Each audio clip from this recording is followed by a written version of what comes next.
ॐ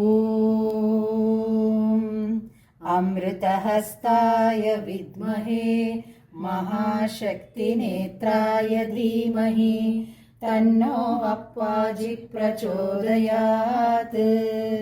ॐ सुवर्णवृष्टिं कुरु मे गृहे श्रीः सुधान्यवृद्धिं कुरु मे गृहे श्रीः कल्याणवृद्धिं कुरु मे गृहे श्रीः विभूतिवृद्धिं कुरु मे गृहे श्रीः सुवर्णवृष्टिं कुरु मे गृहे श्रीः सुधान्यवृद्धिं कुरु मे गृहे श्रीः कल्याणवृद्धिं कुरु मे गृहे श्रीः विभूतिवृद्धिं कुरु मे गृहे श्रीः अम्मा सुवर्णवृष्टिं कुरु मे गृहे श्रीः सुधान्यवृद्धिं कुरु मे गृहे श्रीः कल्याणवृद्धिं कुरु मे गृहे श्रीः विभूतिवृद्धिं कुरु मे गृहे श्रीः लोका समस्ता सुखिनो भवन्तु